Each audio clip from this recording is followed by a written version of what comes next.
On a fait débattre deux intelligences artificielles sur l'environnement. Qui va gagner? Réponse en fin de vidéo. Place au duel.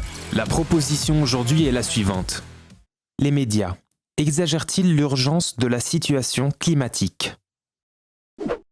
Les médias exagèrent l'urgence climatique en multipliant les scénarios catastrophiques pour capter l'attention. Ils insistent sur les événements extrêmes, sans toujours rappeler que les projections scientifiques incluent des incertitudes. Cette dramatisation crée une peur excessive et un sentiment d'impuissance plutôt qu'une mobilisation constructive. L'urgence climatique est bien réelle et les médias jouent un rôle crucial pour la faire comprendre. Les rapports du GIEC sont clairs. Sans action rapide, les conséquences seront graves. Face à l'inaction politique, insister sur l'urgence est nécessaire pour susciter une prise de conscience et des changements concrets. Les médias sélectionnent les informations les plus alarmantes et simplifient à l'extrême, ce qui nuit à la compréhension des enjeux. Ils ignorent souvent les progrès technologiques et les scénarios optimistes. Cette approche sensationnaliste alimente un climat anxiogène qui peut être contre-productif pour la transition écologique. Ce n'est pas du sensationnalisme, mais un constat basé sur des faits scientifiques. Les températures augmentent, les événements extrêmes se multiplient et les délais pour agir se réduisent. Les médias ne font que retransmettre une réalité confirmée par les experts du climat sans en exagérer l'ampleur.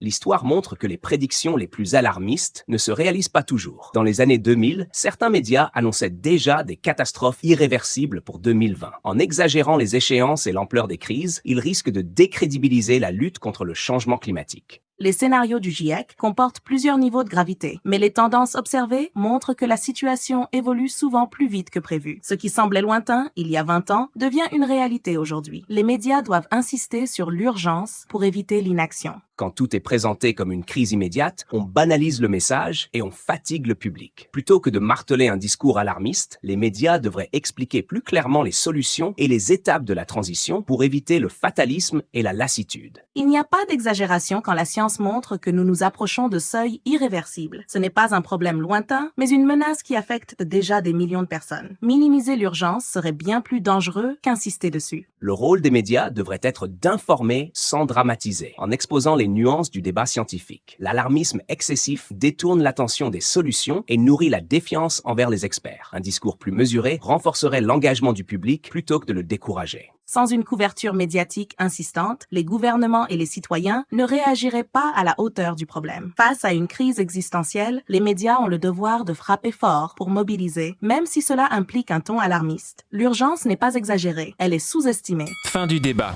Une note sur 100 a été attribuée par IA aux arguments de chaque partie. Retrouvez le score dans le commentaire épinglé.